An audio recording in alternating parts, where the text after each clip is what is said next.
could benefit from learning about the biographies of some of the great women heroes of Islam. And we can convey that to our wives and families as well, inshallah. So tonight we're going to be speaking about perhaps one of the greatest female heroes in Islamic history and one of the most knowledgeable scholars of Islam on al-itlaq. Yani even amongst the men, she would qualify to be one of the top scholars of this ummah. And her name is our mother, Aishah Binti Abi Bakr, radiyallahu anha. Aishah, the daughter of Abu Bakr as-Siddiq. May Allah be pleased with them both. First of all, Aishah radiyallahu anha, she was born prior to the Hijrah. She was born about 9 years before the Hijrah in Mecca. And so she was born in Islam. This is one of the very important things we must take note of, that she said that I never experienced Jahiliyyah. I never grew up in Jahiliyyah. The day she was born, her parents, Abu Bakr as-Siddiq and Rumman, they had accepted Islam. So this is already one of her great virtues, that she never saw Jahiliyyah. She was born in Islam to two Muslim parents. So Aisha radiallahu anha, she has many great virtues. She was one of the top narrators of the hadith of the Prophet sallallahu alaihi wasallam. She narrated over 2,200 hadith, which places her in the top 5 most prolific narrators of hadith. Many of her hadith are found in Bukhari and Muslim. And she has a golden chain which is narrated from her to these great hadith scholars. She was also the most beloved person to Rasulullah sallallahu alaihi wasallam. Once the Prophet sallallahu alaihi wasallam was asked, "Who do you love the most?" So the Prophet sallallahu alaihi wasallam, he said Abu Bakr, and he said Aishah radiallahu anha. The Sahaba, they said, "We don't mean your wife, we mean from the men." Then he said, "Then her father." So Abu Bakr as-Siddiq was one of the closest companions and friends of the Prophet ﷺ, and he married the daughter of Abu Bakr radiallahu anha. Aisha radiallahu anha, she was very intelligent and keen from a young age. We find in some of that a narration that the Prophet ﷺ once came to visit Abu Bakr radiallahu anhu when Aisha was a young girl, maybe 5 years old. And he found her playing with a horse that had wings attached to it. So the Prophet ﷺ, he smiled and he said, "A horse with wings?" And look at the intelligence of Aisha. She said, "Didn't you know that Sulaiman had a horse with wings on it?" She's only 5 years old, and she's talking about the horse of Sulaiman, radiallahu anha. And the Prophet ﷺ smiled when she said that. Imam al-Zuhri, if you read the old Islamic about the early scholars of the Ummah, al-Zuhri is one of them. And Imam al-Zuhri, he said, he was a student of Aisha. He said, if Aisha's knowledge is compiled and compared to all the rest of the women of the Ummah, her knowledge would excel all of that knowledge. SubhanAllah. Aisha radiallahu anha was a point of reference in her lifetime to the women. She would teach them and issue fatwa and narrate hadith, but especially after the time the Prophet passed away. When the Prophet passed away, she was about 19 years old, and she lived to the age of 66. So almost 46 years after the death of the Prophet, she continued to teach. And she was a point of reference for all of the Khulafa ar-Rashidin.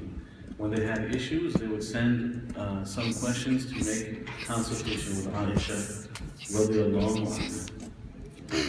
How did Aisha radiallahu anha get married to the Prophet sallallahu alaihi wasallam? This is a very interesting issue or topic. First of all, Abu Bakr was the closest friend of the Prophet sallallahu alaihi wasallam. And Allah revealed in a dream to the Prophet ﷺ that he saw a woman, a girl, a lady, in a blanket being presented to him as a wife. And it was Aisha radiallahu anha. So it happened 3 times that he saw this dream, and he said then this must be true, it will happen. And so a woman named Khawla, she approached the Prophet ﷺ and she wanted to suggest that he marry Aisha radiallahu anha. It was her suggestion. But Aisha was already engaged to another Sahabi before that.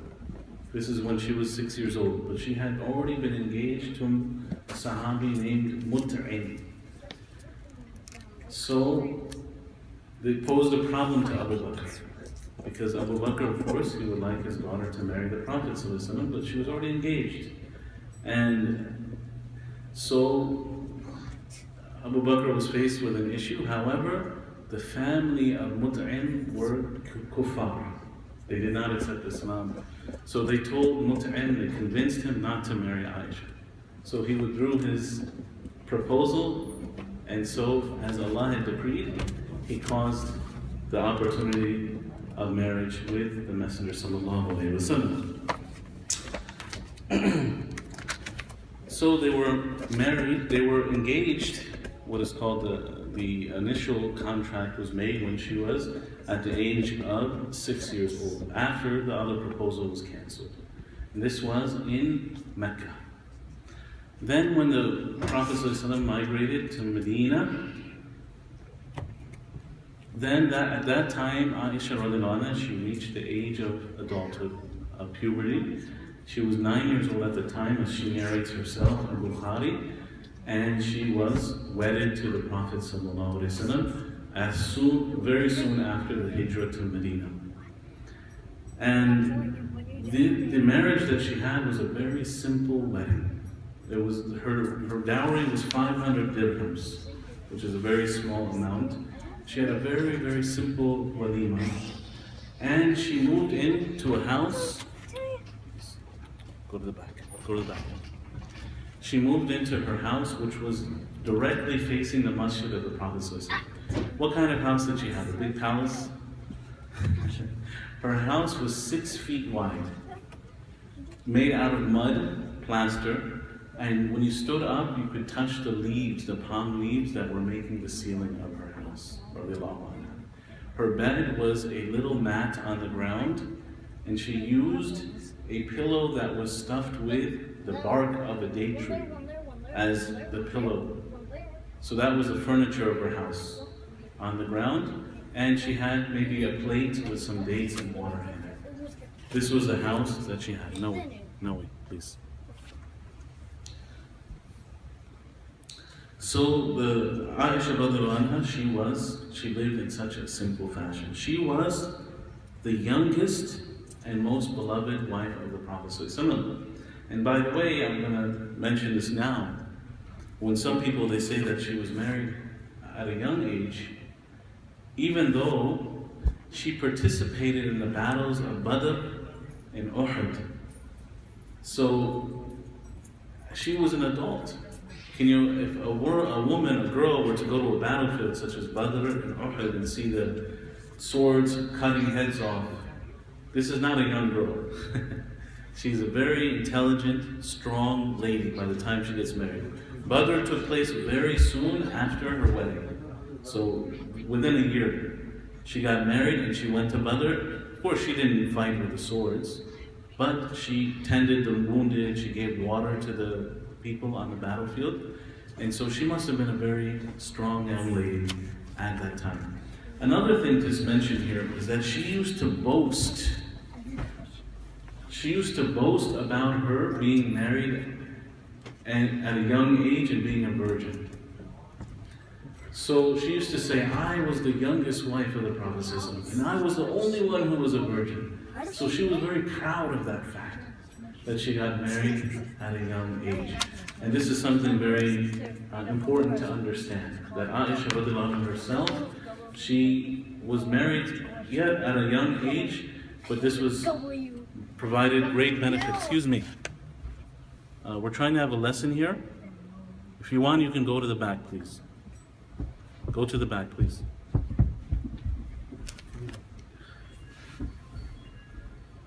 So Aishah radiallahu anha, she was very proud of the fact that she got married at a young age. She wasn't complaining or anything like that. Anybody might think she complained about this early marriage. She was so proud. She said, look at me, I was the youngest wife and I was the only virgin. So she used to boast about that to the other wives of the Prophet ﷺ. Also from her virtues is that she would receive, the Prophet ﷺ would receive revelation in her house.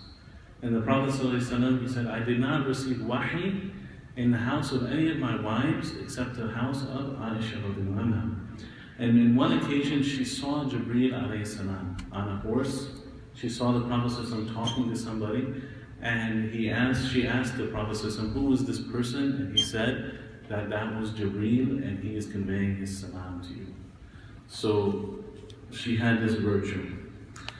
Another of the great virtues of Aishah radiallahu anha is that many verses of the Quran were revealed because of her.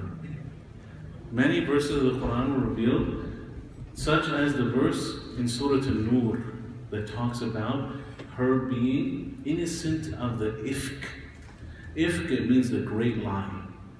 So the great lie that the munafiqeen, the hypocrites, they spread about Aishah radiallahu anha, Allah revealed verses of the Quran, Surah Ayah 11 and to 18 of Surah An-Nur, approximately, Surah number 24, regarding the incident when Aishah was wrongfully accused of the adultery, the zina. So these verses were revealed saying that this was an ifk. An ifk, it means a lie. So they prove the innocence of Aishah until the day of judgment. Radiallahu anha. So anybody who comes and tries to accuse Aishah of wrongdoing, this person has not only slandered one of the righteous Sahabiyat, he slandered the wife of the Prophet ﷺ, who's our mother, because Allah says, وَأَزْوَاجُهُ أُمَّهَاتُكُمْ. So this person has slandered his own mother, and he's also belied the Quran itself. Isn't that true? If somebody says that Aisha committed this crime, then he's contradicting the verses in Surah An-Nur that Allah has revealed, right? So people who do that, and as you know, there are some people who do that as part of their religion, to curse Aisha radiallahu anha, they are actually contradicting the book of Allah subhanahu wa ta'ala. And many of the Imams, such as Ibn Hajar and many others, have declared that whoever believes that Aisha has committed that crime, if the evidence is produced to him from Surah An-Nur and he still believes it, then he has left Islam. This is something that would take somebody out of Islam, because the Quran says it was an ifk, it was a lie. And why didn't you, if this lie came to you, said, think that it was, think good of your mother, Aisha radiallahu anha. Aisha radiallahu anha also has a great virtue. When the Prophet ﷺ was in his days of his final illness, what happened during those days? He was very ill and he could not really move around too much, so he needed to rest. But he would still fulfill the right of the turns of his wives. Even in that state, when he was ill, of course, he did not have to fulfill the qasam. The qasam, they say in the haqq of the Prophet ﷺ, was sunnah. It was something good that he did. He didn't have to do it, dividing his time with his wives. But even in his final illness, he divided his time with his wives. But what did he used to say? Whose turn is it tomorrow? Whose turn is it tomorrow? And the wives of the Prophet ﷺ said he was trying to find out if it would be Aisha's turn, because he felt so comfortable in the house of Aisha. And finally, in his last days, he took permission from his wives. Look at his kindness towards his wives. He didn't have to ask their permission. He said, may I stay with Aishah in these last days of mine. He was very ill. He could hardly stand up for salah. He appointed Abu Bakr to lead the salah. So he stayed in the house of Aishah, and he passed away in the lap of Aishah. He passed away while he was being held by Aishah, and she was even at that time cleaning his teeth that he requested. And this shows you the virtue of Aishah, radiallahu anha. May Allah be pleased with her. Some of the knowledge of Aishah, radiallahu anha, she, Al-Hakim is a great muhaddith. He wrote a book called Al-Mustadrak. And he says 1/4 of the rules of Sharia were narrated by Aishah. 1/4 of the rules of Sharia. Abu Musa al-Ash'ari, he says that whenever a hadith was unclear to us, everybody knows Abu Musa al-Ash'ari was a senior Sahabi. He said whenever a hadith was unclear to us, we would ask Aisha about it, and we would always get knowledge from her. Subhanallah. Abu Musa is asking Aisha. Subhanallah. She was an authority in fiqh, and her fatwa were accepted. Other of the Sahaba, they consulted her in inheritance. Masruq was one of the scholars of the Sahaba, and he said, I was amongst the elders of the companions of the Prophet ﷺ, and I used to ask her about inheritance. Okay, the mirath. Fara'id, is it an easy subject? Has anybody studied the mirath? It's a lot of complexity, a lot of things. She used to be a reference in the ilm of mirath. Rahmatullah alayha. She passed away when she was 66 years old on the 17th of Ramadan, 58 after Hijrah. May Allah be pleased with that. Some more things, a couple more points about Aisha radiallahu anha. When we talk about her marriage at a young age, we already mentioned that she never saw Jahiliyyah. And so she was also very intelligent. She was also a close companion of the Prophet ﷺ. But also she would live a long time. You can see how she lived almost 46 years, 47 years after the death of the Prophet ﷺ. So that gave her the ability to spread a lot of the hadith and a lot of knowledge.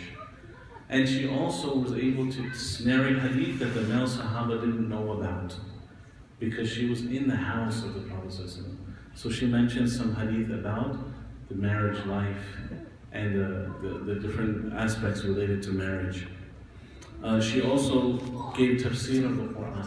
There's an ayah in Surah An-Nisa, وَإِنْ خِفْتُمْ أَلَّا تُقْسِطُوا فِي الْيَتَامَى فَانكِحُوا مَا طَابَ لَكُم مِنَ النِّسَاءِ. Right? Ayah 3, right? So here, if you fear you cannot be just with the orphans, then marry what you like, 2, 3, or 4. The brothers, they always like to hear this ayah, right? But if you fear you will not be just, then marry 1. So here, what the beginning of the ayah says, if you cannot be just with the orphans, then marry 2, 3, or 4 of the other women. So what is this ayah referring to? The Sahabi, Urwa, he came and he asked Aisha about that. Urwa ibn Zubayr, he said, I asked Aisha, what is this ayah referring to? So Aisha radiallahu anha, she said, this is referring to the young orphan girl who is being cared for by her wali al-amr, like the uncle or somebody like that. Maybe not the uncle, excuse me. Somebody else is caring for her. And now she becomes of the age of marriage. And he wants to get married to her. And since he is the guardian over her, he can marry her without giving her the right amount of dowry. He might not give her anything or something very minuscule. Even though if somebody else were to marry her, she would deserve a better dowry. So this would be a type of dhulm. This would be oppressing that orphan girl. She deserved to get her dowry that was a righteous amount for a woman of her status. But instead of giving her that, because he's the guardian, he marries her to himself without giving the right dowry. So Aisha said this ayah is referring to that. If you are not going to give the women, the orphan girls, the rightful dowry, then leave them and marry any other women that you like, 2, 3, or 4. If you cannot be just in one. So Allah is saying there are plenty of women that you can marry. If you're not going to be just to these girls, leave them alone.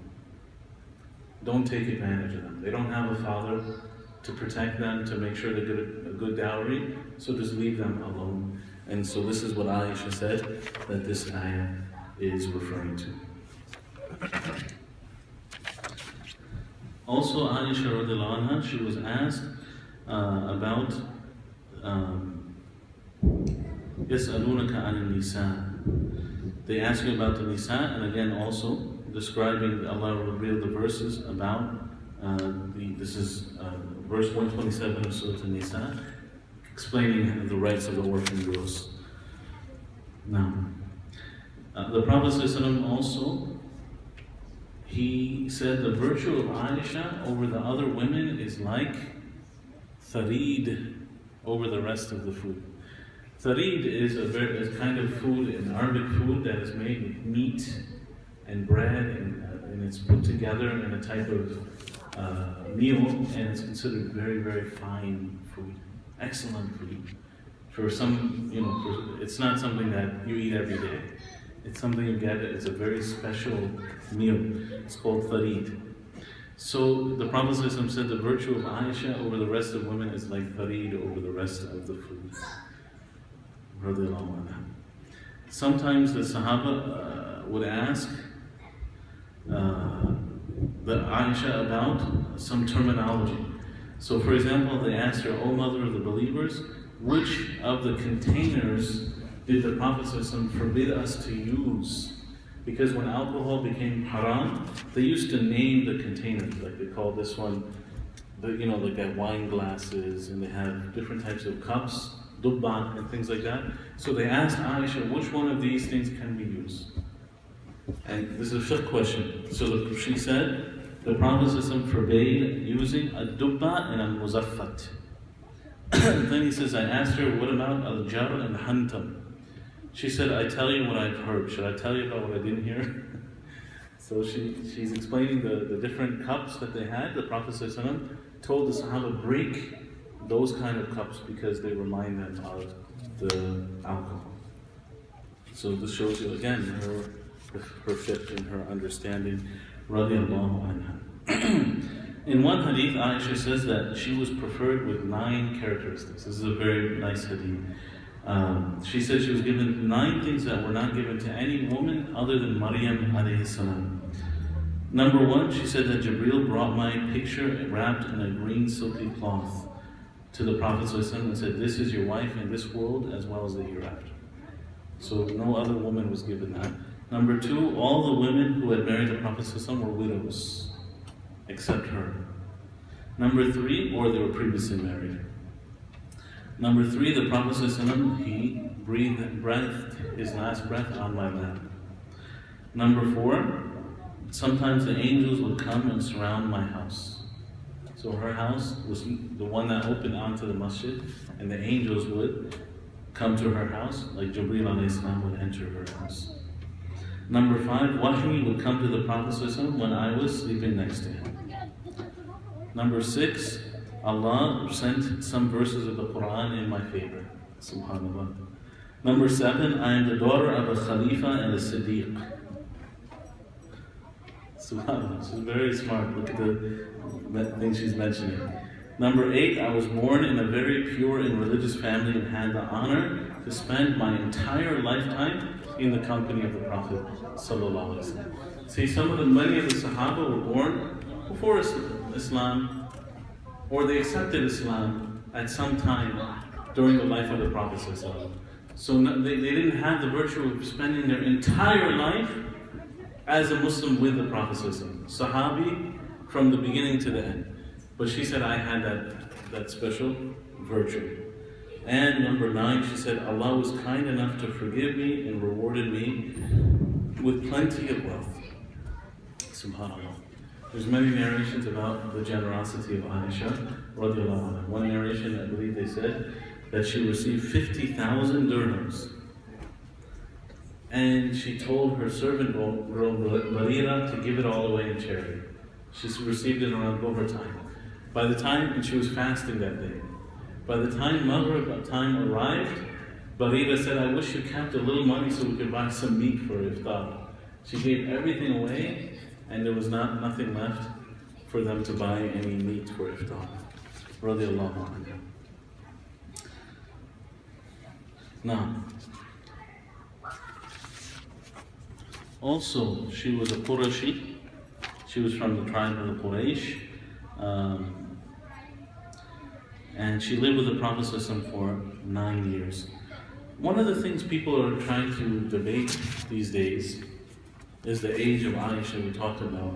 Some people are trying to claim that she was not 9 years old, as she herself narrates in Bukhari, when she consummated marriage with the Prophet ﷺ. And they try to claim that she was actually 18 years old. Some people are making this claim. And they say, how did they make this claim? Well, they said if you look at the sister of Aishah, and you look at her age at the time of certain battles, the sister of Aishah is Asma, and given some narrations that her age at certain battles was a certain age, and Aisha's difference in age with her was a certain number of years, they come up with a theory to say that Aisha was really older than she really was, contradicting the clear hadith, unquestionable hadith in Bukhari that she says, I was 6 when I made the engagement, the kitab with the Prophet ﷺ, and I was 9 when I began the marriage. She going against that hadith, but using this complicated method. So I looked into this, and the person who founded this theory, his name is Muhammad Ali. Not Muhammad Ali the boxer. Muhammad Ali, they call him supposedly, quote unquote, Maulana Muhammad Ali. This Muhammad Ali, he wrote a translation of the Quran, and it's famously known as the Ahmadiyya copy of the Quran. And he was the head of the Ahmadiyya sect in Lahore, Pakistan, Muhammad Ali. So he's the one who originated this claim of trying to question or readjust the age of Aisha. And what we would say, what the ulama say, that there's no need for all of that. There's no need to be apologetic. Alhamdulillah, Aisha herself is proud of her age. And she was boasting of her age. She said, I was young, I was the youngest, I was the only virgin. And this shows you her innocence. She's trying to show how innocent she was. She had never even seen or thought of another man. As soon as she reached the age of marriage, she got married. So there's nothing here to apologize about, and no need to change or refute the authentic hadiths of Bukhari to try to make some apologetic claim. But this doesn't surprise me, because the Ahmadiyya sect are people who do the apologetics. They change Islam to make the people happy. They change or to please certain people. So for example, they cancel the concept of jihad. Ghulam Ahmed Mirza Qadiani said there's no more jihad. The British loved him. They gave him a radio station. And so this is what happened. This is the origin of that claim. Now, one last thing about the life of Aisha. We talked about her knowledge, we talked about her chastity, her virtue. But one more thing is, after the death of the Prophet ﷺ, in the time of Uthman, you know the fitna that happened in the time of Uthman, when Uthman was killed by a mob. The mob of people, they attacked his house, they jumped in through the roof, and they killed Uthman. It's a terrible event that happened. And Aisha took the position that the killers of Uthman should be brought to justice immediately. They should be brought to justice as soon as Ali took the Khilafah. Aisha agreed with that, and she gave him bay'ah, or she accepted his Khilafah, but she said, she asked or requested that Uthman's killers be brought to justice. Ali also agreed with that, but he said, I just got into the position of Khilafah, I am not in a position of strength yet. Give me some time until I become established in my rule, then I will find the killers of Uthman and they will be brought to justice. So that was a slight difference of ijtihad, you could say. That this is a matter of ijtihad. Aisha thought they should be brought to justice immediately. Ali thought he should have time before he brings them to justice. Some instigators came about and they instigated a type of dispute. And Aisha was brought from her home in Medina to a place where she thought she was going to demand the justice from Ali. But in fact, the instigators of both groups, neither group had gone there to create a fight, but the instigators penetrated the ranks of Aisha's side and Ali's side, and they began shooting arrows. So they shot arrows to the side of Ali, they shot arrows to the side of Aisha, and a fight took place. And many of the Sahabas narrated, they said when they went, they saw each other on opposing sides. They said, we were in Badr and Uhud together, what are we doing? They threw their swords and they hugged each other. But unfortunately, in all the confusion, many people were killed. After this happened, Aisha severely regretted that incident. And she submitted to Ali. She went back to Medina. She gave bay'ah to Ali. She never got involved in any politics after that. And she lived a good life. And Ali forgave her. And so they had a good relationship after that. So this should not be used as a way of people slandering or speaking ill of our mother, Aisha radiallahu anha. We already talked about her innocence from the ifk, and we talked about her purity in her marriage. And the life of Aisha was filled with knowledge and goodness, and she was no doubt one of the greatest heroes and the greatest scholars for the Ummah, for our women folk. So we pray that Allah accept from her, inshaAllah ta'ala. Is there any questions or comments about the life of Aisha radiallahu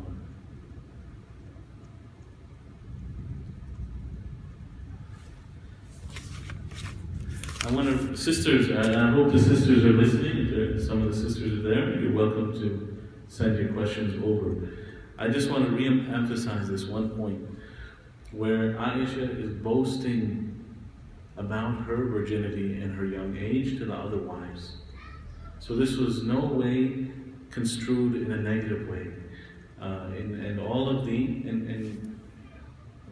previous engagement she had to the Sahabi Mut'im shows that this was something that was common amongst the nobility, amongst the noble tribes.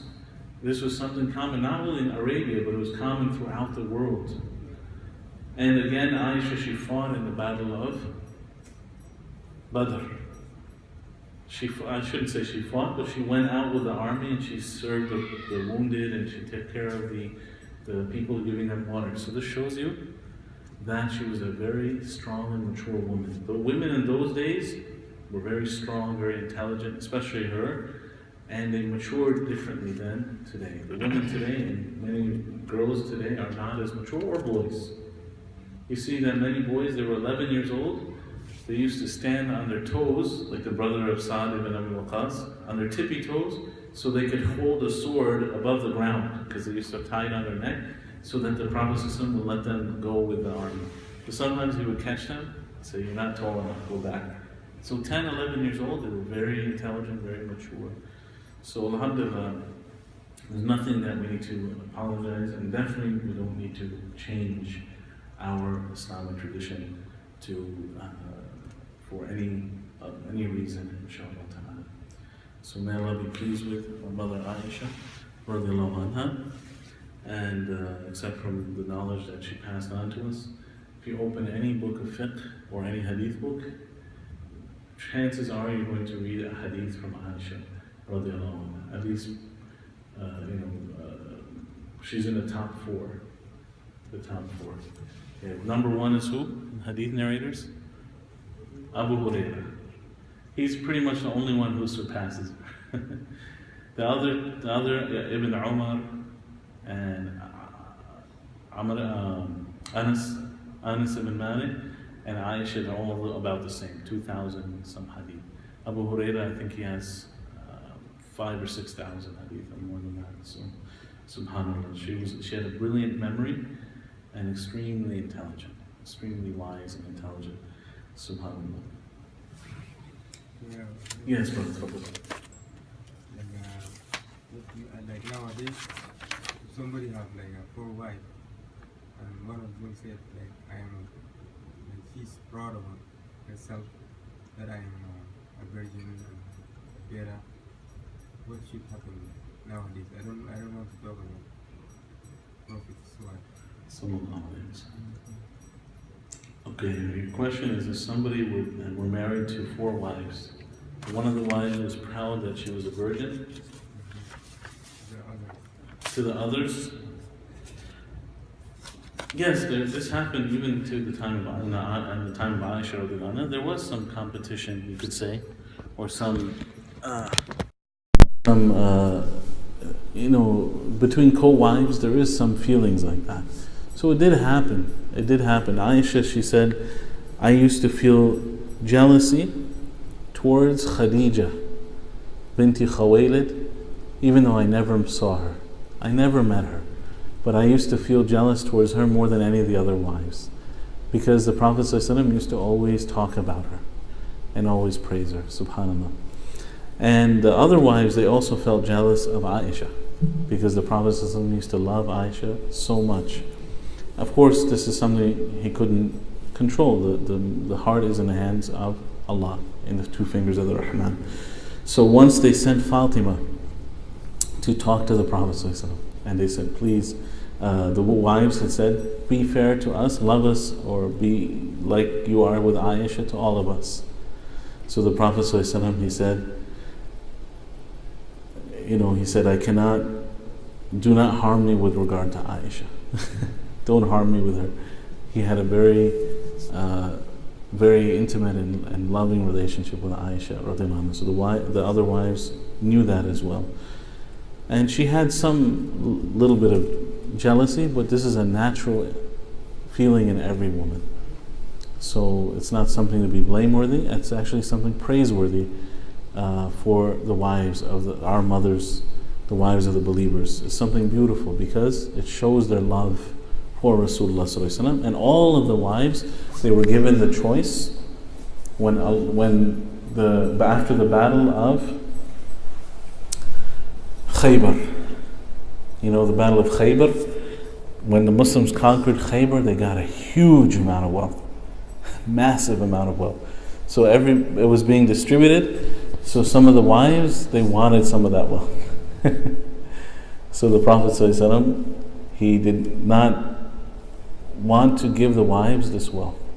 So he left them for some time because they had demanded from him some of this wealth.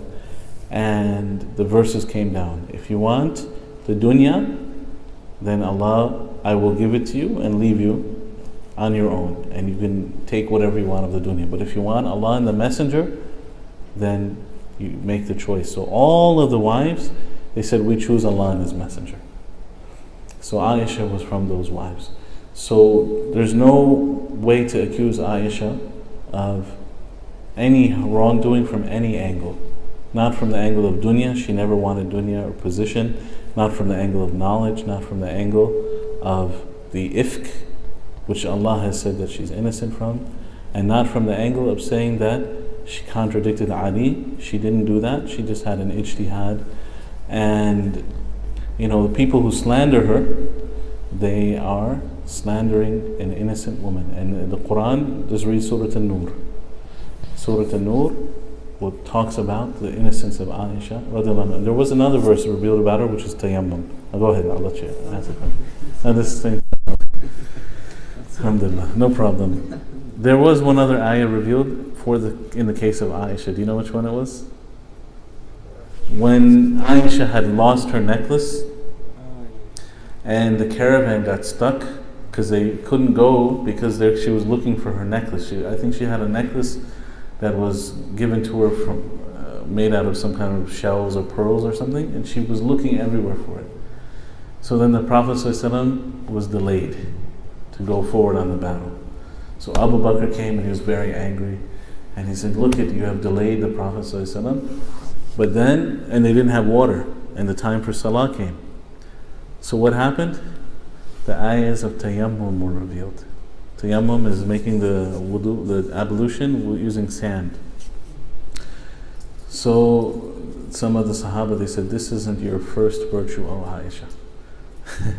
You caused the verses of tayammum, which is a mercy from Allah, to be revealed. And then when the camel got up, they found her necklace underneath the camel. So she had many verses were revealed due to her. You know, the verses of the Quran were directly revealed after her, from her. So this is one of her great virtues. But the hadith she narrates with the 9 virtues is very nice hadith, inshallah ta'ala. So I hope this clears up some of the misconceptions about the life of Aishah radiallahu anha. Alhamdulillah. Any other questions or comments? Yes, go ahead, brother. Yes. Now we are Muslim and we follow Islam, and also we want to follow exact this book and Sunnah of Prophet Muhammad. I have a daughter, and I engaged to someone. Yes. He is also good Muslim. Mm-hmm. Good Muslim. He is very practicing. He is very good characters, and I agree with that to marry my daughter. Yes. And is that allowed to somebody to break that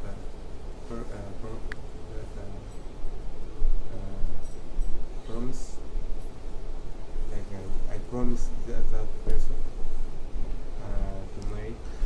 Okay. Yes, and after a while, Okay, so the question is, can you break an engagement? yes. You promised, a person came, he offered to marry your daughter, and you agreed. So this is called khitbah, the engagement. So the two parties are engaged.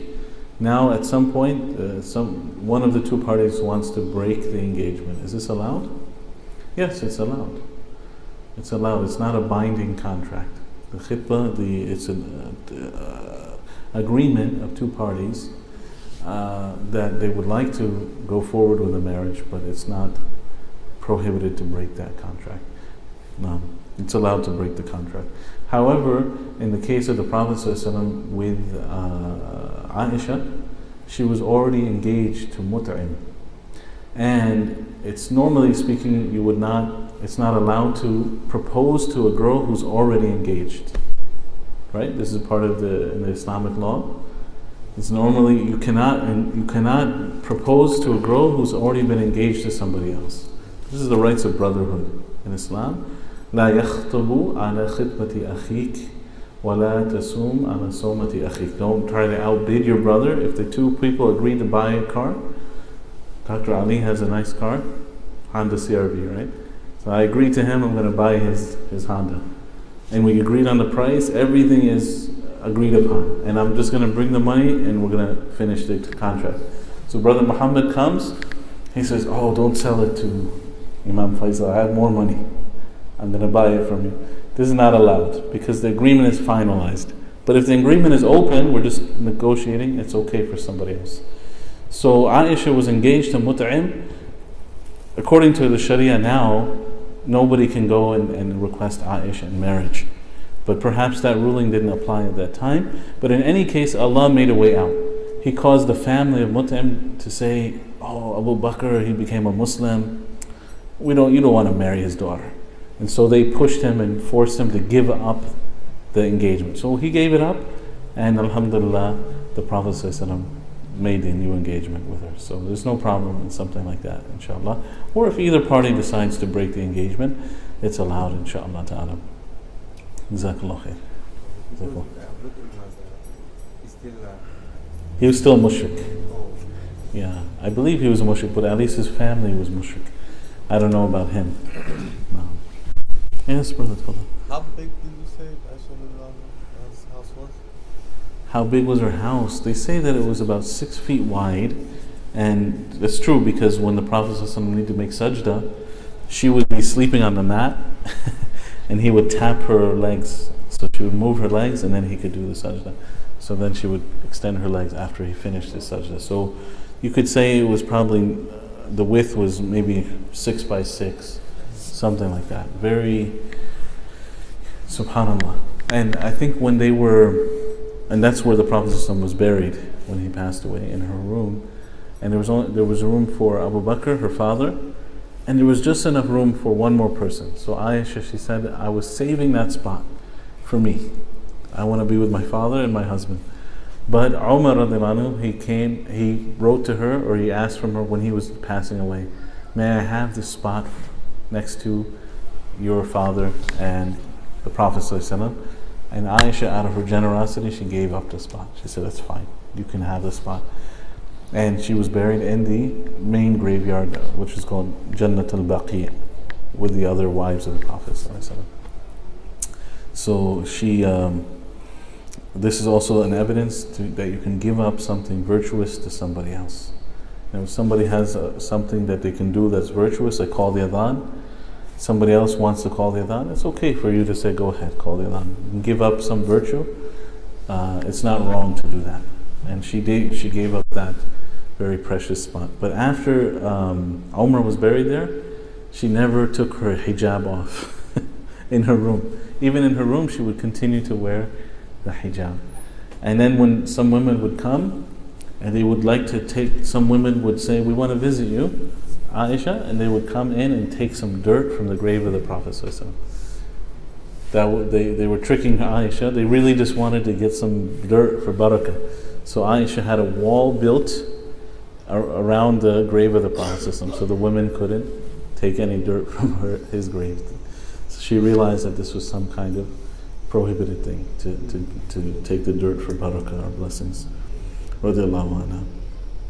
And she had a lot of very interesting or very strong fiqh positions. Like you'll find her opinions in many of the books of fiqh. No. Subhanallah. Yeah, but she lived a very simple life. Subhanallah. May Allah be pleased with her. Subhanallah. Any other questions or comments? Yes, go ahead, brother. MashaAllah. How many years did Aisha be married to? Good. That's a very nice question. She was engaged to the Prophet ﷺ when she was 6, the engagement. She moved with the Prophet ﷺ when she was 9, and she lived with the Prophet ﷺ for 9 years. This is what she narrates herself. And then the Prophet ﷺ passed away after that. So she was how old when he passed away? 18. About 18. And then she lived after he passed away for about another 50 years or so. She passed away when she was 66. So she lived a long time after he passed away, and yet she had the most intimate knowledge of the Prophet ﷺ in his house. So that benefit reached many people later on. That intimate knowledge she had of the house of the Prophet ﷺ. Yes. Yeah, good questions. Yes, inshallah. Where is the I was just asking. That's okay, go ahead. Where is she buried?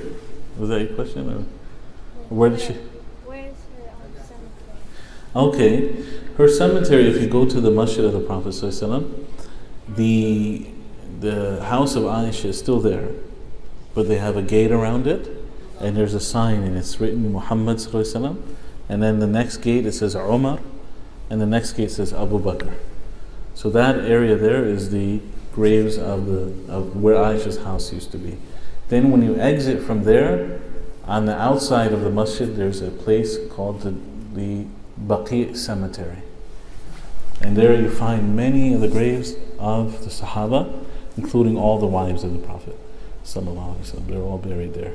They stayed in Medina when he passed away. And did any of the wives of the Prophet sallallahu alaihi wasallam get remarried after he passed away? You think? Can any of them? They can't get married because they're our mothers.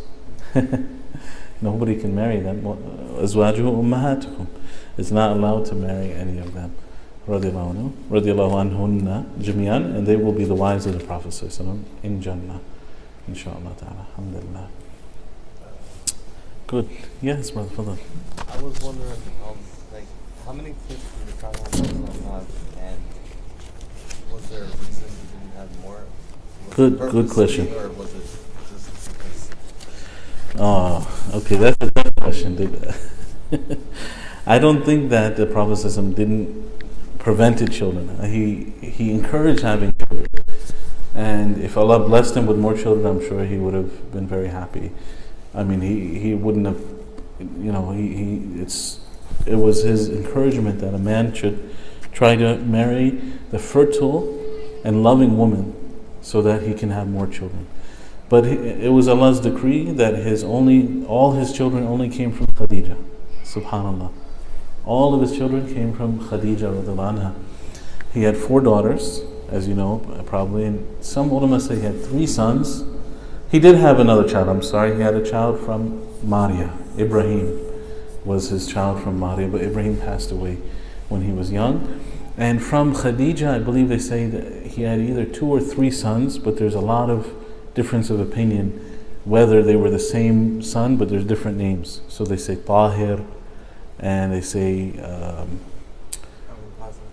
Abul Qasim, Qasim and Tahir. Some ulama say they were the same child, and Abdullah, I think. So some ulama say that they were actually one child. Some others say there was three sons that he had, but all of them, subhanallah, passed away when they were children or babies. So why did this happen? Why did Allah choose that he didn't have any sons that lived beyond his life? And even all his daughters passed away too, except Fatima, but she passed away 6 months after he passed away, radiallahu anhu. So it was the decree of Allah subhanahu wa ta'ala. Allah knows best. Allah knows best. But he didn't leave any inheritance, which is interesting. All the prophets, they say we leave behind knowledge. We don't leave behind inheritance. So, perhaps some people would have tried to make his son the next Khalifa, and it would have became like the Shias have now, that it goes from lineage. So as if Allah is trying, perhaps this is just something I'm thinking. Maybe I've heard about some people saying that perhaps Allah wanted to make it that it wouldn't be a kingdom like kings that are passed on from father to son. This way they have to have mashura, they have to choose the best leader. But still, some people, they went to the extreme and took his cousin as if he was he had divine authority because of his lineage. So, that's probably a whole another topic, about that. But yeah, there perhaps is some wisdom. There must be a wisdom in that, no doubt about it. MashaAllah, yes, MashaAllah. In Jannah, if you're like at the lowest level, can you get higher? Kids ask the hardest questions. He said, if you go into Jannah and you're in the lowest level, can you get to the higher levels? As far as I know, you can visit. They'll be visiting each other. People will be visiting each other in Jannah. But the level of Jannah that you get to is, inshallah, that's up to Allah's mercy. That's up to Allah's mercy. But perhaps on the Day of Judgment, there's different ways that people will go higher in Jannah.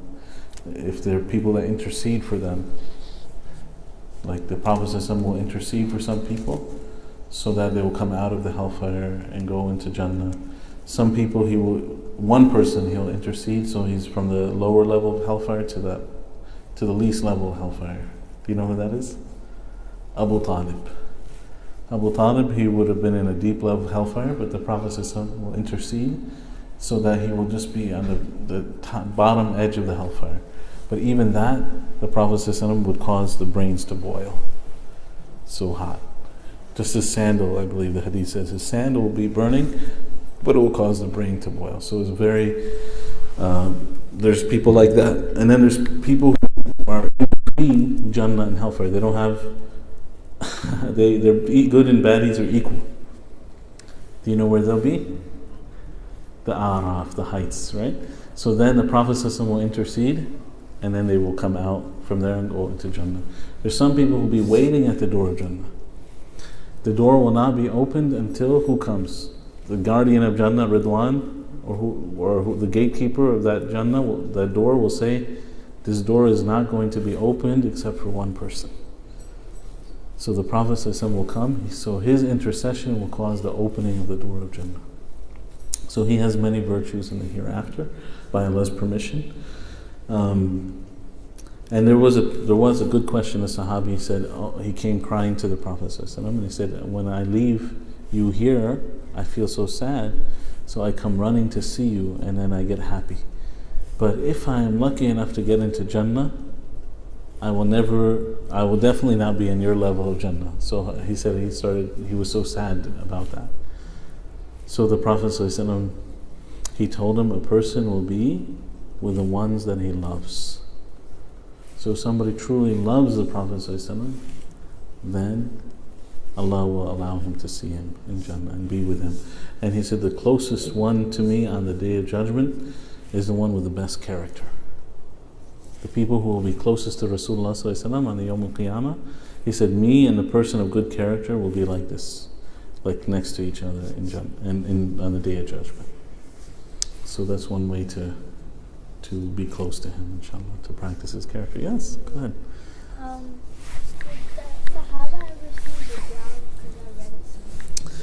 Did the Sahabas ever see the Dajjal?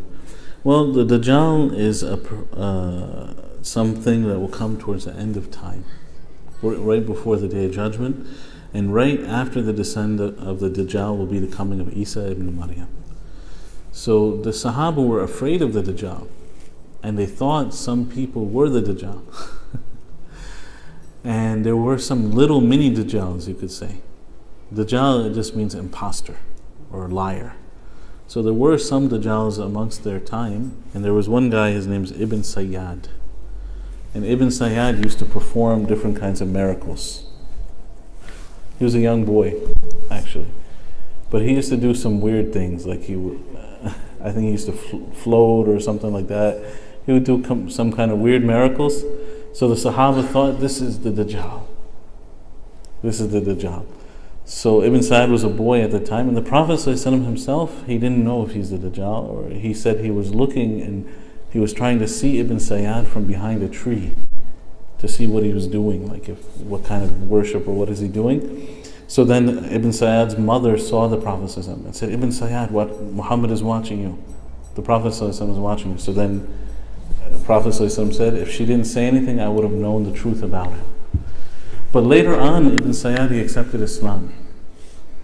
And so the people came to him and accused him, or they said, are you the Dajjal? He said, how can I be the Dajjal? I live in Medina. The Dajjal cannot enter Medina. He said, I have kids. The Dajjal doesn't have kids. Some other things like this. I believe in Islam.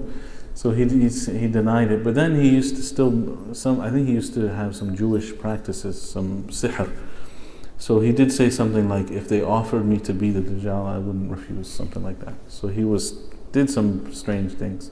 But he wasn't the Dajjal, like the real Dajjal. He was, like, perhaps did some things that were trickery, or he did some kind of magic and things like that. So the real Dajjal, the actual Dajjal, is somebody who has one eye, or he's blind in one eye, and he'll come in the end of time, and at a time of a lot of fitna, and then Isa ibn Maryam will descend and kill him and destroy him. So that hasn't happened yet, otherwise we would have known about it. Yes, go ahead. Will it come around the whole world? The Dajjal will go into every city except Medina. When he gets to Medina, the angels will be guarding it with their swords and push him out of Medina. So then he'll camp in a place next to Medina and beat his drums. Then every kafir and munafiq, or every hypocrite, will come out and meet him on that place on the outskirts of Medina. And Medina will it will shake, and then the hypocrites will go out and meet the Dajjal. But he cannot enter into Medina. MashaAllah. You want to go to Medina now? Alhamdulillah. MashaAllah. Alhamdulillah. Alhamdulillah. May Allah accept from. And you can visit the graves, you can visit the masjid of the Prophet ﷺ, and when you visit his masjid, then of course part of that, you can go and visit the grave of the Prophet ﷺ and the graves of the mothers of the believers. That's something very virtuous. Yes, go ahead. What are the Ma'juj and Ya'juj? What are the Ma'juj, Ya'juj and Ma'juj? Okay. Kids ask the tough questions. The Juj and Ma'juj are children of Adam. This is what the hadith says. They're not like gremlins or something like that. They're actually human beings. They're children of Adam, but they have been restrained inside of a wall that Dhul Qarnayn built. Dhul Qarnayn was a great king, Muslim king, and he built a blockage against the Juj and Ma'juj. And the Prophet ﷺ, one night he woke up and he said, "Woe to the Arabs from evil that has come close. The Juj and Ma'juj have made a hole like this in the wall." And he was very worried, very scared, very warning the people about that. He said, the evil has come close. The Juj and Ma'juj have made a hole this big. In another hadith, he said, every day the Juj and Ma'juj, they climb up and they say, we're going to jump over the wall. But they don't say, Inshallah. So they fall down and they say, tomorrow we were going to jump over the wall, but they don't say Inshallah. But one day, they're going to say Inshallah, and they will overwhelm or go over the wall, and then they will spread out over the earth and use up all of the food and water of the earth. They'll come to a lake called Tiberias, which is a place near Palestine, and they'll drink all of its water. There will be no water left. People will come there, they'll see a desert, and they say, there used to be a lake over here. That lake is there now, is running out of water. SubhanAllah. So that's some things we know. We have to talk about the authentic hadith. I can't say anything else. The authentic narrations, we look what the Quran says and what the hadith say. There is a verse in the Quran, إِذَا فُتِحَتْ يَأْجُوجُ وَمَأْجُوجُ فَإِذَا يَنْسِلُونَ. It says they will be coming over the valley and running all over the earth. So that's the day when they are opened up. Yes. I don't know I don't think they eat people, as far as I know, but they eat the food and the water, especially they drink all the water and the food. So then people are going to be, they're going to run out of food, things, of water and food. So they'll make dua against the Juj and Ma'juj. If Isa ibn Maryam himself, Jesus, he will pray to Allah to stop the Juj and Ma'juj. So then Allah will cause some kind of disease, some kind of insect to bite them on their necks and kill them off. So then there will be the stinking bodies of the Juj and Ma'juj all over the earth. Really, this is in the hadith. So then Isa ibn Maryam will pray to Allah, and some kind of birds or vultures will take their bodies and throw them away. And the Muslims will be hiding on a mountain, and they'll come down after that. And there will be a time of peace after that on the earth. So we have to look in the authentic hadith that talk about it, inshallah. Jazakumullah khair. It's 5 minutes left till Aishah, so we'll stop here. Does anybody want to call it on? Inshallah. Sallallahu ala Muhammad wa alihi wa sahbihi. This is broken, so just hold it here.